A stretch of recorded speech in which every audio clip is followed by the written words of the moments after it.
భగవంతుడు ఇచ్చాడు. రెండు చేతులు జోడించేస్తే భగవంతునికి నమస్కారం చేస్తేనే కదా ఆయన అనుగ్రహించేది. చెప్పేటువంటి మంత్రాన్ని అందరూ కూడా చక్కగా ఉచ్చరించాలి. ఈ మంత్రాన్ని ఉచ్చరించడం వలన మన జీవిత కాలంలో భోజనానికి కొదవ ఉండదు. తప్పకుండా ఎవరు కూడా రాడు కానుకోవద్దు, గోడ కానుకోవద్దు, ఇంకొద్దు. చక్కగా రెండు చేతులు జోడించి అమ్మవారిని హృదయంలో తలుచుకుంటూ నేను చెప్పేటువంటి మంత్రాన్ని అందరూ కూడా పలకాలి. అన్నపూర్ణే సదా పూర్ణే శంకర ప్రాణవల్లభే జ్ఞాన వైరాగ్య సిద్ధ్యర్థం భిక్షాం దేహి పార్వతీ మాతా పార్వతీదేవి పితా దేవో మహేశ్వరః బాంధవా శివభక్తాశ్చ స్వదేశో భువనత్రయం. అన్నపూర్ణ మాతాకి జై. అష్టలక్ష్మి సమేత శ్రీమన్నారాయణ స్వామి భగవానికి జై. జై శ్రీమన్నారాయణ. జై శ్రీమన్నారాయణ. నేను చెప్పేటువంటి ఈ దేవాలయ నియమాలు అందరూ కూడా తూచా తప్పకుండా పాటించాలి. అన్నం పరబ్రహ్మ స్వరూపం. ఎవరు కూడా మీరు వడ్డించుకున్నటువంటి ఏ పదార్థాన్ని కూడా వృధా చేయరాదు. అది వృధా చేస్తే ఇంకొకరికి ఉపయోగపడదు. మీకు ఎంత అవసరం ఉంటుందో అంతే అక్కడ బాధ్యత చేసిన అడిగి వడ్డించుకోండి. ఎక్కువ వడ్డించుకొని పడవేయరాదు. భోజనం చేసే ముందు మీ పళ్ళెం ఎంత శుభ్రంగా ఉంటుందో చేసిన తర్వాత కూడా అంత శుభ్రంగా ఉండాలి.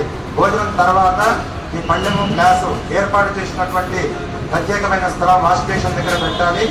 పాదరక్షలతో లోపలికి ఎవరికి అనుమతి లేదు. మన హిందూ ధర్మం సనాతన ధర్మాన్ని అనుసరించి ప్రతి ఒక్కరు కూడా నుదుట మీ యొక్క ఆచారాన్ని బట్టి కుంకుమ కానీ, చందనము కానీ, పసుపు కానీ, నామము కానీ, విభూతి కానీ ఏది మీకు సాంప్రదాయం ఉంటుందో ఆ సాంప్రదాయాన్ని పాటించాలి. కుంకుమ ధారణ లేకుండా లోపలికి ఎవరికి అనుమతి లేదు. మహిళలందరూ కూడా చక్కగా జుట్టు ముడివేసుకోవాలమ్మా. దయచేసి మన ధర్మాన్ని మనం కాపాడుకోవాలి. వేరే వారు మన ధర్మాన్ని కాపాడరు. మన ధర్మాన్ని మనమే కాపాడుకోవాలి. జై శ్రీమన్నారాయణ. ఇప్పటి వరకు మనకు అష్టలక్ష్మి దేవాలయంలో అష్టలక్ష్మి అక్షయ ట్రస్ట్ ద్వారా 480 మంది 1,11,111 రూపాయలు సమర్పించి ఈ ప్రతి శుక్రవారము మరియు ఆదివారము అయ్యేటువంటి అన్నప్రసాద వితరణలో వారందరూ తమ పుణ్యాన్ని పంచుకుంటున్నారు. అమ్మవారి అనుగ్రహం వారికి పదా ఉంటుంది. ఏమండి ఎవరైనా 1,11,111 ఏటీజీ కూడా ఉంటుందండి. ఇన్కమ్ ట్యాక్స్ ఎగ్జంప్షన్ కూడా మన అక్షయ ట్రస్ట్ ఉంది. దయచేసి ఎవరైనా దానిని వినియోగించుకోవచ్చును. అందుకంటే తక్కువ ఏదైనా ద్రవ్యం ఇస్తే 500 రూపాయలు ఎవరైతే ఇస్తారో వారి పేరు మీద గోత్రనామంలో పూజ చేయించి ప్రసాద వితరణ చేయబడుతుంది. మనవి ఇంకా దానికంటే తక్కువ ఏదైనా ఉంటే అక్కడ అక్షయ పాత్ర అనేది ఒకటి పెట్టాము.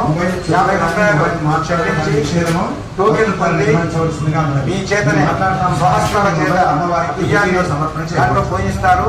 ఆ బియ్యంనే ఇక్కడ ప్రసాదంగా అంటే ఇప్పుడు వితరణ ఏదైతే అవుతుందో దానికి వినియోగిస్తారు. భక్తులు దాన్ని గమనించవలసిందిగా మనవి. మీ జన్మదిన సందర్భాల్లో కానీ, మీ వివాహ దిన సందర్భాల్లో కానీ, లేక ఒక ప్రమోషన్ వచ్చింది, ఇంకేదైనా మీ శుభ సందర్భాల్లో ఉంటే ఖచ్చితంగా ఇక్కడ అమ్మవారికి పూజ జరిపించుకొని అన్నదానంలో మీ విరాళము మీ తోచిన కొద్ది ఇచ్చేసి అన్నదాన కార్యక్రమంలో భక్తులందరూ కూడా దాన్ని సహకరించవలసిందిగా మనవి. జై శ్రీమన్నారాయణ.